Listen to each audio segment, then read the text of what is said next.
아이들에게 어떻게 말씀을 거부감 없이 전할 수 있는가? 제가 부모님들의 질문을 보면 참 자녀들에게 그 믿음에 대해서, 말씀에 대해서 관심이 많고 정말 좋은 부모가 되고자 하는 그러한 그 마음의 그 소원함이 참 많으신 것 같아요. 그 자녀들에게 말씀이 잘 들어갈 수 있으려면 부모님과 좋은 관계를 맺어야 합니다. 부모님에 대해서 부모님이 나를 판단하지 않고 또 정죄하지 않고 나를 좋아하고, 그게 최고죠. 나를 참 좋아하는 거.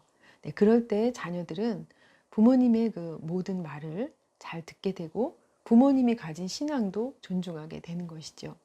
그런데 부모님이 나를 좋아하지 않고 어쨌든 뭔가 불편하다, 아니면 부모님이 또 외식을 한다, 이렇게 느껴졌을 때 자녀들은 결코 그 말씀을 받아들이지 않습니다. 우리가 자녀들한테 참 반갑게 하는 거 되게 중요하거든요. 예를 들어서 자녀들이 이렇게 집 학교에서 돌아왔을 때 잘 갔다 왔어? 야, 너 보고 싶었다. 이렇게 이제 부모님이 자꾸 반갑게, 내가 너를 참 좋아한다, 이러한 그 마음을 많이 표현해 주셔야 되죠. 그런데 학교에 갔다 와도 갔다 왔어? 또 너 공부했어? 오늘 뭐 몇 점 맞았어? 이렇게 그런 것으로만 한다면 자녀들은 벌써 마음에 불만이 쌓이면서 부모님이 가진 말씀을, 하나님의 말씀을 받아들여지지 않겠죠. 제일 중요한 것은 자녀와 부모님의 관계, 그리고 다른 어떤 그 기준을 다 이렇게 제거하고 나 자신을 정말 부모님이 좋아하시는가? 나를 기뻐하시나? 이것이 가장 중요한 그, 어, 포인트라고 생각이 됩니다. 아무쪼록 먼저는 말씀이 들어가는 것이 아니라 부모님이 나에 가진 생각, 나에게 대한 좋아함, 또 나를 기뻐하는 것, 이러한 마음을 깨닫고 마음이 확 열렸을 때 어떤 말씀이라도 들어가겠죠. 부모님들은 이것을 명심하시면서 먼저는 자녀의 관계를 회복하는 것, 자녀를 좋아하는 것, 이것에 먼저 중점을 두셨으면 좋겠습니다.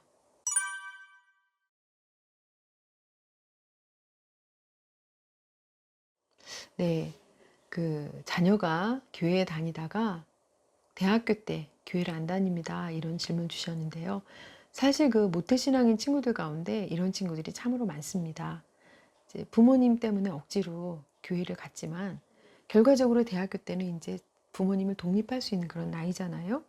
그래서 대학교 때부터는 부모님을 또 의사를 반해서, 부모님 의사를 반해서 교회를 안 다니는 친구들이 참으로 많습니다. 그러면 이 부분에 대해서 부모님은 무조건 네가 왜 교회를 안 가냐, 왜 하나님께 기도하지 않냐, 이렇게 말할 게 아니라 그 자녀의 마음을 먼저는 살피셔야 됩니다. 자녀들이 대학교 가서 교회를 안 가는 이유는 여러 가지가 있을 것입니다. 부모님에 대한 실망도 있겠고요. 아니면 하나님을 믿지 않은 상태에서 교회를 다니다가 이제 대학교 가서는 부모님이 강제로 하는 거, 신앙을 강제하는 거, 이것이 너무 싫다, 이래서 안 다닐 수도 있고, 아니면 다른 세상적인 생각이 들어와서 하나님은 없다, 이래서 안 다닐 수도 있습니다. 아니면 교회가 재미없다, 여러 가지 이유가 있을 수 있겠죠.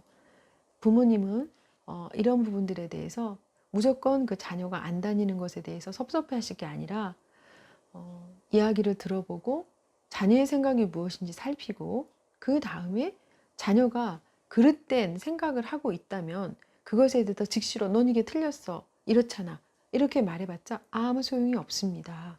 자녀는 그걸 받아들여지지 않고 이미 내 생각이 옳다, 이렇게 생각을 하고 있는데 부모님이 넌 틀렸어, 이렇게 말씀하신다고 그것을 받아들이는 것이 아닙니다. 자녀와 이야기하면서 그 이야기를 듣고 또 자녀가 이렇게 생각하는구나 하면서 자녀에게 들은 그 마음, 그 생각을 가지고 우리 부모들은 기도의 자리로 나아가서 하나님, 우리 자녀가 하나님에 대한 이런 오해가 있습니다. 아니면 부모님에 대한 이런 섭섭한 마음 때문에 하나님께 나가지 못하고 있습니다. 하나님, 우리 자녀를 불쌍히 여겨주세요 하고 많은 눈물에 그 기도의 자리로 나아가는 것, 이것이 바로 저는 부모로서 해야 될 정답이라고 생각합니다. 자녀를 하나님께 맡긴다 그래서 우리가 그냥 방치하고 있는 것이 아니라 정말 밑에서 더 기도해야 되고 더 자녀를 사랑해야 되고 하나님께 더 간구해야 되고 일평생 자녀를 위한 애타는 눈물의 기도가 있는 것입니다. 그래서 부모님은 이것을 생각하시면서 자녀가 대학에 가서 교회 안 가는 거 이것만 애타하시는 것이 아니라 그 이면에 어떤 생각이 있는지 이것을 아시는 것이 먼저라고 생각합니다.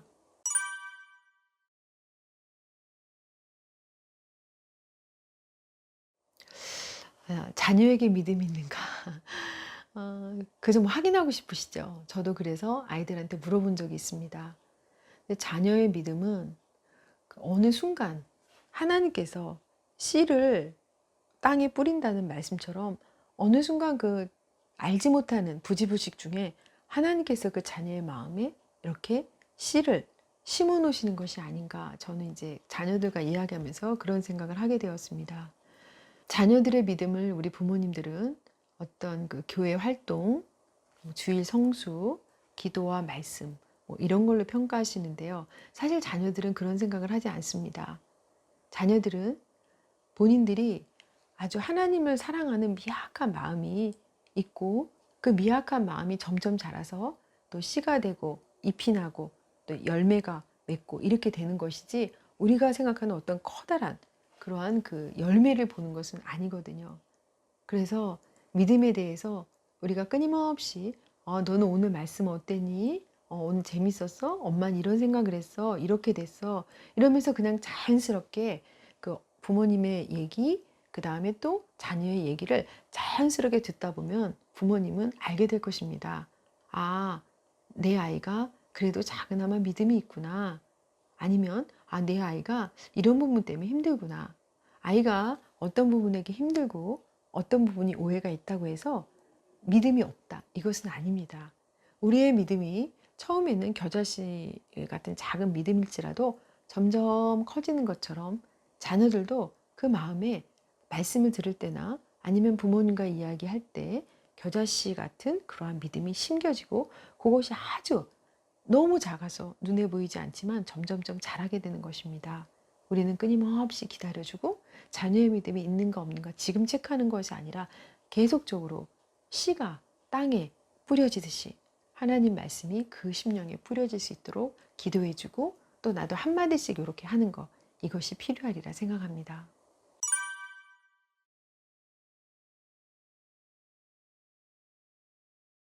자녀에 대한 욕심과 기대가 자꾸 커집니다. 어떻게 하면 좋을까요?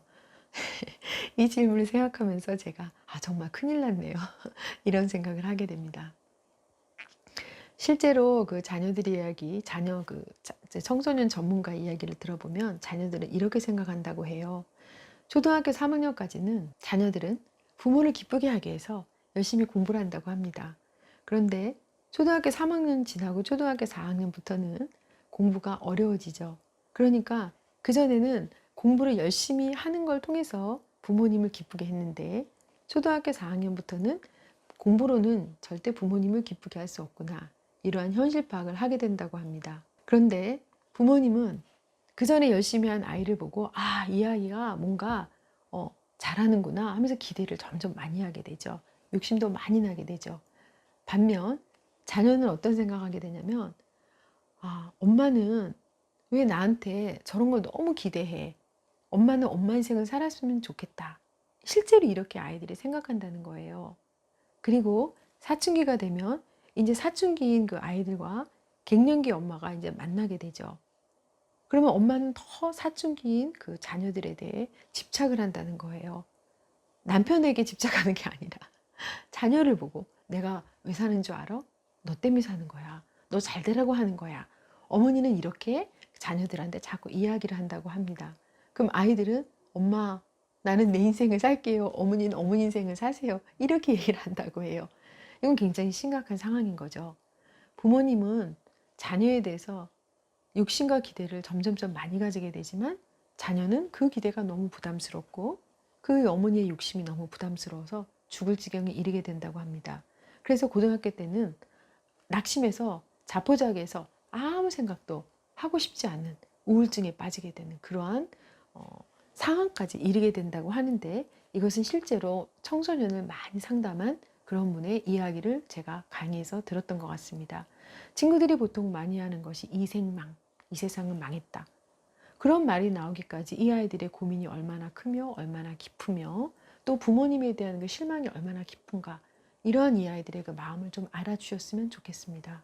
부모로서 자녀에 대한 기대와 욕심을 가지는 것은 당연하지만 이 아이의 인생은 나의 인생이 아니라 아이의 인생이고 더 나아가 하나님이 주관하시는 그런 인생이기 때문에 부모님은 이것이 하나님 앞에서 합당치 않다는 것을 알고 정말 이 아이를 뒤에서 기도해 주면서 하나님께 맡기면서 이 아이의 그 의견을 존중해 주는 거, 너는 너 자체로도 충분히 존재 의미가 있다, 이렇게 말할 때 정말 그 아이가 자신을 위해서 어떤 그 기대를 가지고 더 잘할 수도 있는 거고 아니면 다른 일을 찾을 수도 있는 거고, 이렇게 되지 않을까요?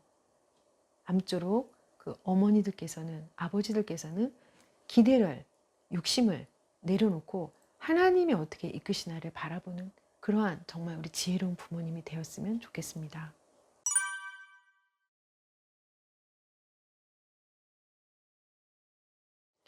자녀가 어떻게 하나님을 구체적으로 체험할 수 있을까요? 이제 이런 질문을 주셨는데요.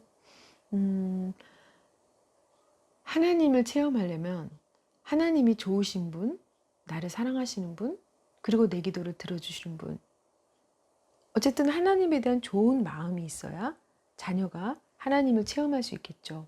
근데 자녀는 하나님이 눈에 보이시는 분이 아니기 때문에 하나님을 만나기 전에 부모를 보는 거죠. 정말 부모님이 예수님 때문에 기뻐하는가? 예수님의 행복과 예수님의 기쁨이 부모님에게 있는가? 그런데 가만히 보니까 그런 행복과 기쁨이 없어요. 그러면 당연히 부모님이 믿는 하나님을 선택하지 않겠죠. 구체적으로 하나님에 대한 믿음, 하나님을 또 만나는 거, 구체적으로 자녀가 이렇게 하기 위해서는 먼저 부모님이 그것을 보여주시는 것, 그것이 굉장히 중요하다고 생각합니다. 물론 부모님이 완벽하지 않기 때문에 실수가 많겠죠. 그래서 실수는 솔직하게 얘기하되 하나님은 이렇게 나에게 하셨다, 하나님이 나에게 베풀어 주신 것을 자녀와 나누고 또 그 기쁨을 나눌 때 자녀들은 그 부모님의 기쁨, 하나님에 대한 사랑이 이렇게 스며드는 것 같습니다. 신앙이란 것은 절대로 스며드는 거지 그것이 이야기해서 되는 것은 아닙니다.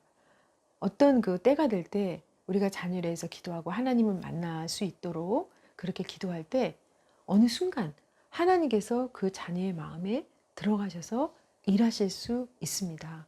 우리는 계속 기다리면서 기회를 보면서 나의 착한 행실로 말미암아 자녀가 하나님을 볼 수 있도록 하나님에 대한 나의 기쁨, 하나님에 대한 나의 사랑, 이런 것들이 자녀에게 스며들 수 있도록 그 어떤 그 옥토가 되기 위한, 좋은 옥토가 되기 위한 바탕을 마련할 수 있도록 우리가 할 수 있는 것, 것까지만 부모가 할 수 있는 거고요. 실제로 옥토가 된 그 자녀의 마음에 들어가서 하나님께서 일하시는 것은 하나님의 영역입니다.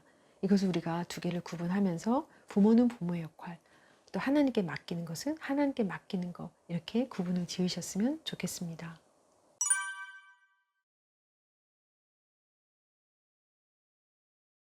자녀와 대화가 이루어지지 않고 할 얘기가 없습니다. 자녀와 정말 너무 이야기하고 싶은 그런 부모님의 질문이셨습니다. 부모님은 자녀랑 너무 얘기하고 싶은데 자녀가 이야기를 하지 않죠. 너무 답답하고 또 너무 힘들고 그렇게 그 어려운 과정에 있으신 것이 부모님의 마음일 줄 압니다. 근데 어떻게 생각하면 반대로 자녀들은 정말 이야기할 수 있는, 자기와의 마음을 알아주고 자기와 이야기할 수 있는 어른들을 찾는다고 해요. 그래서 그런 어른들을 만나면 너무 기뻐하고 너무 얘기하고 밤새도록 자기의 마음을 토로한다고 합니다. 그러면 부모님은 이렇게 자녀와 이야기를 하고 싶은데 이야기가 안 되는데 어떻게 또 자녀들은 또 그렇게 이야기할 수 있는 어른들을 찾는 것인가? 아마도 자녀가 부모님과 이야기하지 않을 때는 내가 이해받지 못한다는 그런 느낌, 내가 판단하는 듯한 느낌, 그런 것 때문에 부모님과 이야기를 하기 어려운 것이 아닌가, 이런 생각이 됩니다. 그래서 부모님이 정말 어쨌든 다른 거, 모든 거 다 내려놓고 자녀와 이야기를 하길 원하신다면 먼저는 부모님이 정한 체크리스트를 내려놓으셔야 됩니다. 아이들이 말할 때 부모님은 늘 이렇게 말씀하신다고 해요. 뭐 했니? 안 했니? 공부했니? 숙제했니? 뭐 해라 마라 이렇게. 그러니까 늘 체크리스트를 가지고 그것이 바로 자녀와 이야기하는 것이다. 부모님은 이렇게 생각한다고 합니다. 그러면 자녀들은 어떤 이야기를 하고 싶을까요? 내 마음에 있는 얘기를 하고 싶겠죠. 내가 행동한 어떤 것이라도 어른과 이야기하고 싶겠죠. 설사 어떤 잘못을 저질렀을지라도, 예를 들어 술을 먹었을지라도, 아니면 어떤 잘못을 했을지라도, 아 그래 그럴 수 있어, 내가 기도해 줄게, 이렇게 나의 모든 그 치부까지 다 드러낼 수 있는 그런 어른을 바라는 거죠. 그래서 부모님이 정말 자녀와 이야기하고 싶으시다면 부모님이 가지고 있는 기준, 체크리스트 그런 거 다 내려놓으시고 그냥 이야기하는 거예요. 너와 내가 수평하고 너와 내가 죄인이고 그 다음에 하나님의 은혜로만 살 수 있는 자라. 나는 너를 정죄하지 않는다. 벌써 이거부터 전제가 돼야지 자녀와 이야기할 수 있습니다. 또 하나는 어떤 생각을 하셔야 되냐면요. 초등학교 3학년 때까지는 자녀가 이야기를 참 잘하죠. 그런데 사춘기 되면서부터 자녀들은 이야기를 하기 싫어합니다. 부모님 말고 다른 친구나 다른 선배를 찾는 거죠. 그러다가 고등학교 지나고 대학생이 되면 조금씩 다시 부모님과 이야기를 하게 됩니다. 이러한 사이클도 있습니다. 그래서 부모님은 기다려주고 내가 좋은 자식을 또 원하기 이전에 내가 좋은 부모, 자녀에게 정말 편하게 이야기를 할 수 있는 그런 부모, 자녀들이 부모님을 편하게 생각할 수 있는 좋은 부모가 되는 것, 먼저 이거부터 기도하는 것이 좋다고 생각합니다.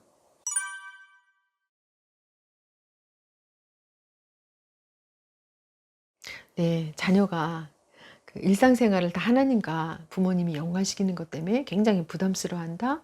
이런 질문을 주셨는데요. 사실 저라도 그러면 참 부담스러울 것 같습니다. 물론 부모님은 자녀의 마음이 하나님께로 향하게 하고 싶어서 또 모든 상황은 정말 하나님이 주관하시는 거니까 그러한 것을 가르쳐 주고 싶어서 그렇게 모든 것을 다 상황을 하나님께로 연관시키는데, 자녀들은 아직 그런 믿음이 없는데 다 하나님께로 연관시킨다면 그것은 자녀들에게는 상당한 부담이 될 것 같습니다. 제가 이제 어느 얘기를 들었는데요. 자녀 얘기는 아니지만 남편이 상여금을 일해서 어쨌든 일을 잘한 성과금을 받았다고 합니다. 그런데 아내가 할렐루야 하나님께 감사합니다. 이렇게 이제 전화로 아내가 그런 얘기를 했습니다. 그랬더니 남편이 화가 나서 여보 이건 내가 열심히 일한 거야. 당신 왜 하나님께만 그래? 이렇게 말을 했다고 합니다. 물론 하나님께서 이 모든 것을 허락해 주셨지만 남편은 그래도 내가 열심히 한 것에 대해서 아내가 좀 알아줬으면 좋겠다. 아마 이런 생각을 해서 화를 냈겠죠. 마찬가지로 자녀들도 모든 것을 다 하나님과 연관시켜서 말하는 것보다는 나와 부모님 이런 관계를 직접 연관시키고 싶지 않을까 이런 생각을 하게 됩니다. 그래서 꼭 말한다고 모든 것을 다 하나님과 연관시킨다고 그래서 자녀들이 믿음이 하나님께 다 가는 것은 아니에요. 차라리 부모님의 어떤 그런 모습들을 자녀는 뒤에서 보고 그것이 정말 스며드는 거죠. 그래서 부모님이 할 일은 정말 또 자녀에게 말하지 않더라도 나의 모든 것을 하나님께 영광 돌리고 또 하나님이 하셨음을 감사하고 기뻐하고, 그런 뒷모습을 보면서 자연스럽게 자기도 하나님에 대해서 알게 되는 거죠. 꼭 말을 해서 그런 것을 다 하나님께 연관시켜서 하지 않더라도 하나님께서는 능히 자녀들로 하여금 부모님을 통해 하나님께로 점점 가게 하는 그런 일을 하실 수 있을 것 같습니다.